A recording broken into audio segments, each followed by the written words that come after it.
ba ci pancarte yi ndax leader yi nga xam ne ñoo nekk dans la région wàcc sax surtout le département ku ci nekk jéem nga indi sa ay nit wane que ni yow yaa ngi ci la mouvance présidentielle Benno Bokk Yaakaar mais aussi maanaam sa wàll ci mbir yi ku nekk jéem nga koo indee sa apport beneen bi nga xam ne mooy topp mooy discours yi nga xam ne moom lañu fa dégg parce que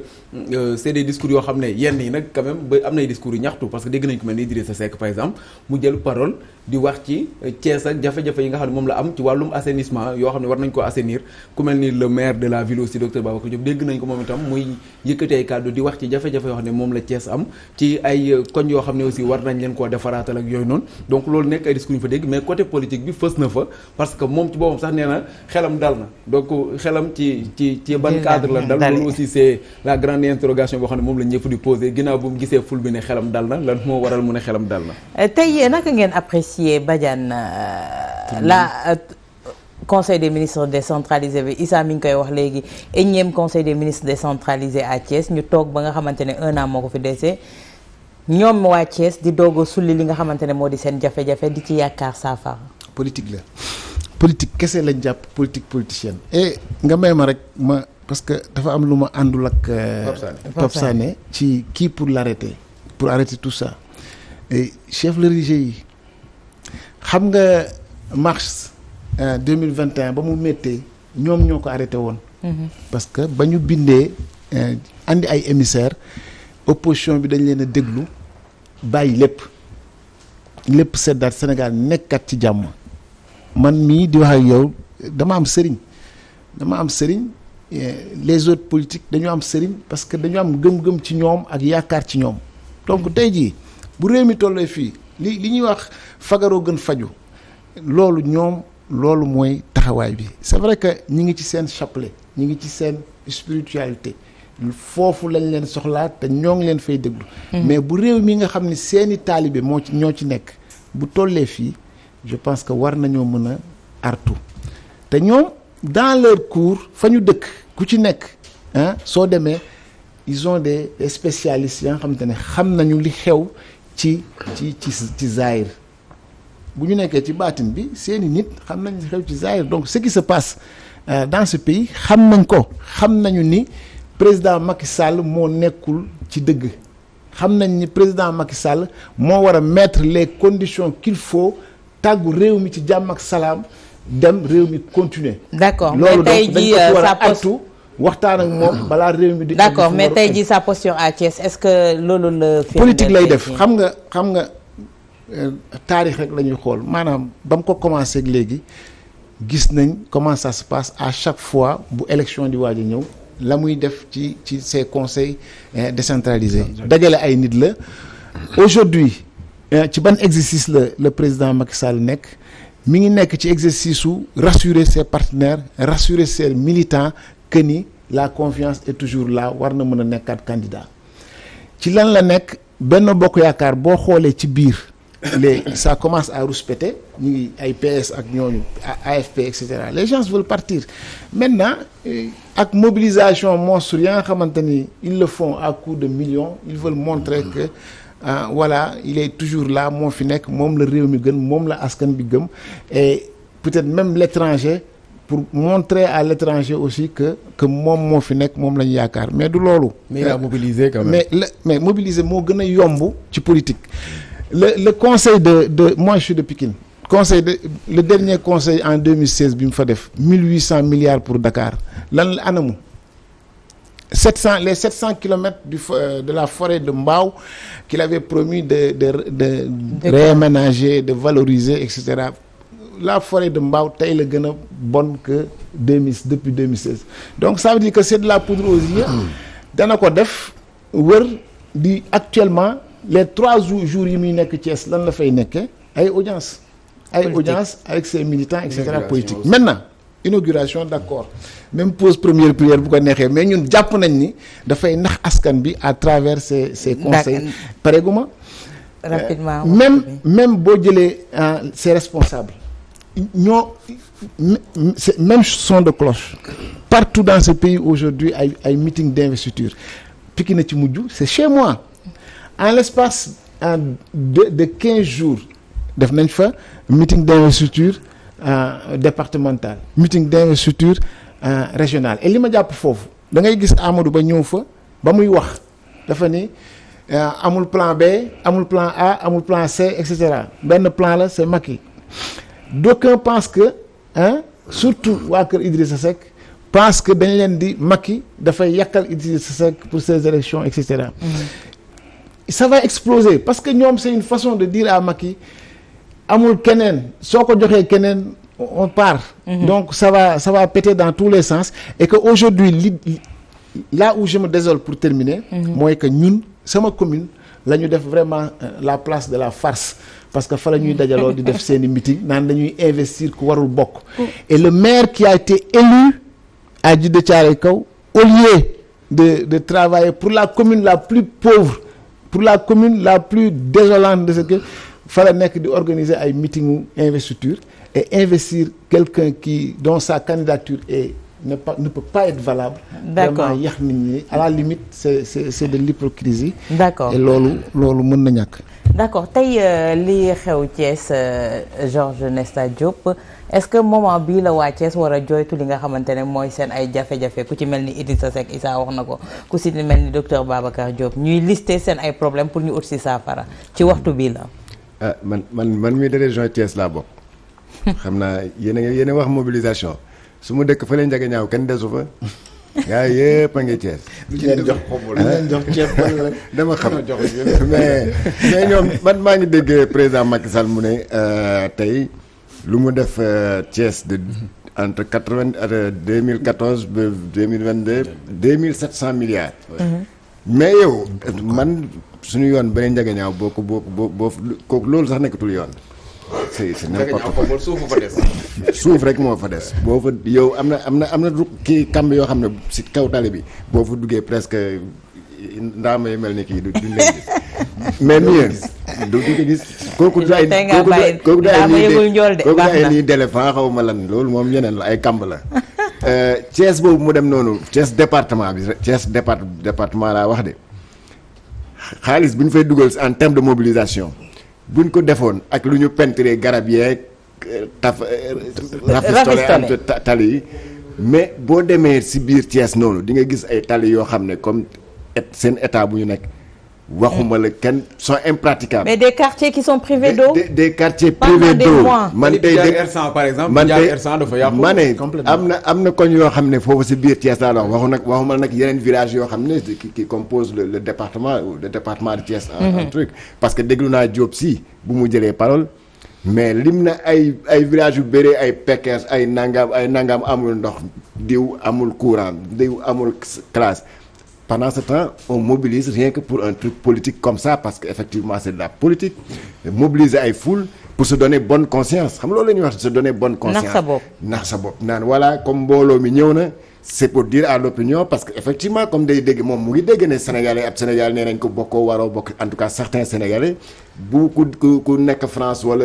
en tout cas les ambassadeurs la activité au Sénégal bu ñu gisee li ne ah sa waay am na doole mais lii on connaît bien. Badiane wax na ko léegi lii moo gën a yomb loo gis boo mu joxoon peut-être 100 millions mën naa def plus que ça. Je donne un exemple Abdoulaye Wade en 2011. bi après les événements du 23 juin. gars yi noonu bàyyi nañ ko critique yi jógee fu nekk qu'est-ce qu'il a fait dem woote fële ñoom Pape Diop. mobilisé fële sur la VDN. Kër Cheikh Béthio waaw Kër Cheikh Béthio. affaire bi takkaat naa sa ñu ne fii 3 millions Sénégalais ñoo fi nekk. jour boobu gars yi fu nekk lañ jógee am na ñoo xam ne sax Casamance lañ jógee ñëw. j'en sais quelque chose parce que wóor naa ñu fa nekkoon am ñoo xam ne 6 heures du matin fa leen fekk mais fan la mujjee 3 millions yooyu est-ce que ça s'est répercuté véritablement dans les urnes dès le premier tour ñu yóbbu ko ardo donc ça je crois que ça il faut pas se tromper. D'accord rapidement Pape est-ce que tey jii li ni mel mun na jur dara wala est-ce que c'est se donner bonne conscience mais pourquoi également et montrer ça à la face du monde pourquoi. non man de je vais faire un mea culpa public dama faroon doon wax fii ni que Macky Sall c'est un génie politique. waaye nag. dangaa juumoon damaa juumoon quoi. waaw je fais un mea culpa à tous les Sénégalais yi nga xam ne ba ma ko doon wax dañ ma doon xas naan yow rek a sañ a wax lii awa c'est-à-dire le président se trompe d'époque man su ma ko xoolee xool yi ñu ma doon nettali ci temps wu Senghor bu Senghor war a ñëw Bignona wala dem fële Ndiaga ñaaw c'est-à-dire kenn du ñeme toog sa kër parce que da nga foog ne boo toogee sa kër. chef de canton jël sa la yóbbu la kaso. moom nag c'est-à-dire du question nit ñi dañoo ragal a toog seen kër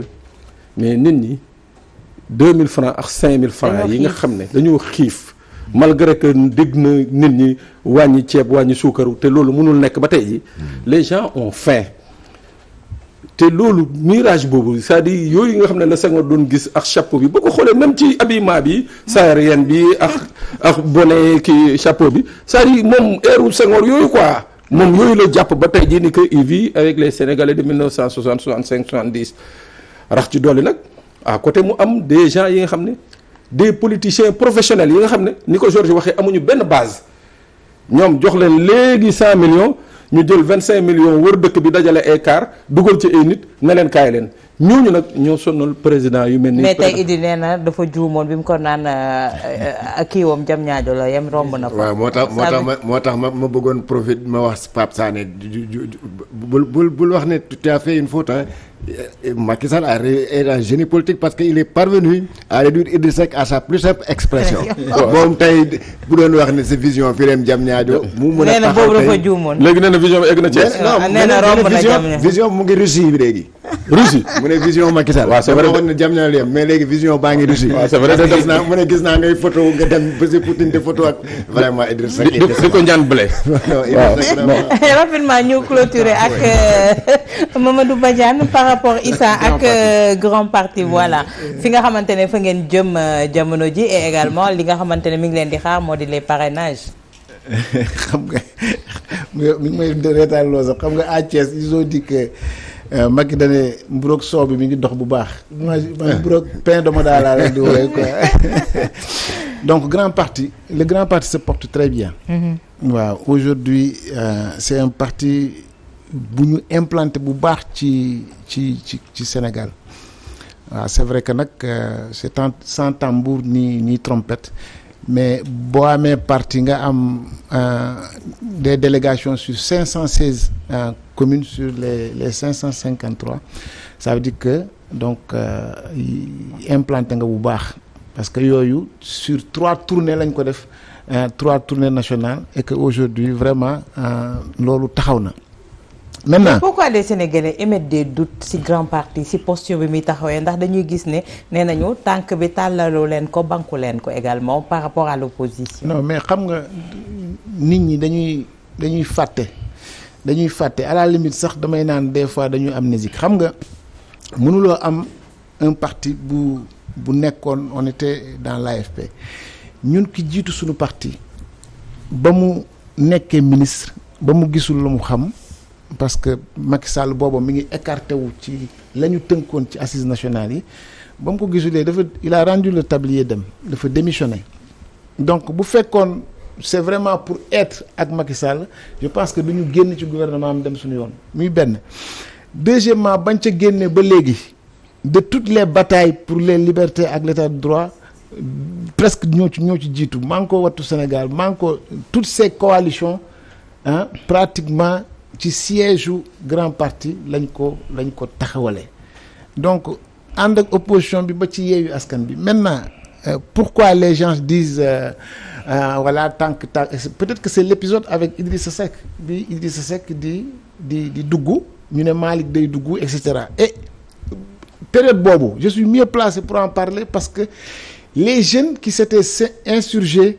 à Pikine pour dire que non à l'entrisme du ñu dugg mais c'était ma commune avec les jeunes les Maham Fall ces jeunes sont toujours dans le parti donc tey jii c'est un parti qui est ancré dans l'opposition et gëm nañu ni ci compétition bi ñu jëm gëm nañu ni parce que les objectifs que nous avons c'est d'être dans le duo de tête ñoo ngi ci am ngeen défection de taille ñoo ngi ciy liggéey attends ma ñëw ñoo ngi ciy liggéey ci loolu ñoo ngi ciy liggéey parce que tey jii ñun nangu nañu sax ñu ne ñu vous êtes des outsiders nangu nañ ko mais on a 2 challenges suñu challenge mooy ci 6 mois yi des balaa ñuy dem élection ñu renverser la tendance par une présence massive ci terrain bi si on parvient pas à atteindre cet objectif les 21 jours de campagne le jour de repos ak le jour du scrutin ñu mettre encore les bouchées doubles pour atteindre son objectif mooy dem second tour. loolu ci lañ nekk maintenant. awa mi ngi koy wax sànq la ci défection Malick Gueye parce que dafa wax que ni la ligne de conduite au sein du grand parti a toujours épousé les contours stratégiques de ce parti politique bu nga xam ne dañ ko war a appliquer maanaam donc li ngeen teg maanaam ci ligne de conduite du loo xam ne moom ngeen di jëfee en général. c'est pas de mon avis xam nga lu tax parce que pas plus tard que peut-être 2 semaines Malick Gueye moom ci boppam il a lancé à Ngexoox il a lancé le démarrage de la tournée nationale yoonu Pass-Pass ou la voie de l'engagement que nous venons de démarrer cette semaine à Njirna avec dans les îles du Saloum. C'est Malick en personne qui a lancé ça. Maintenant moi li tax mënuma ci sori torop je l'ai eu au téléphone mercredi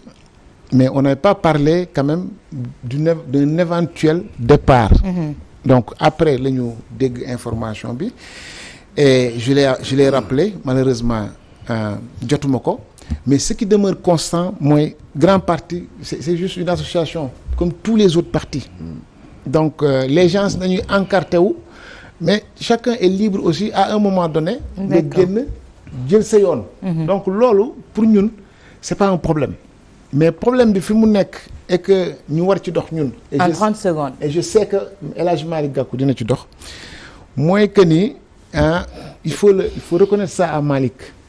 c'est-à-dire que dafa dugal loxoom bu baax ci grand parti depuis sa naissance parce que Malick fait partie je veux parler de Malick Gueye il fait partie des responsables qui ont été exclus de l'AFP pour s'être te loolu li taxoon mooy dañu bañoon Macky Sall nekk suñu candidat donc ñu génne ñu et que depuis bu mu génnee donc il s'est investi dans le parti. D'accord. Malick Gakou c'est son grand frère je suis sûr qu'il va l'appeler ñu dem waxtaan ak moom parce que li ma dégg et li ma gëm mooy que ni il voulait Merci. peut-être occuper waxtu bi jot na légitimement quelque chose ba nga xamante ne peut-être mu jotu ko et que mu mer mais je pense que bu ñu waxtaanee dinañ jubóo parce que il est important dans le dispositif. merci Mamadou Badiane ñu koy jaajëfal bu baax Georges Nesta Diop également merci Nianthio Pape Sané merci Issa Tine également merci Moustapha Diop merci pour la coordination di jaajëfal Pape Modou Fall Pape Salaba également Khady Sène di jaajëfal sama Aline Sitoé Diatta Mami Kanté di jaajëfal bu baax Cheikh Tidiane Diop du côté de la réalisation technique ak Ousan Sall di leen jaajëfal yéen ñi safoo leeru jamono Walfadjri le journal de 20h c'est tout de suite avec Khady Silla.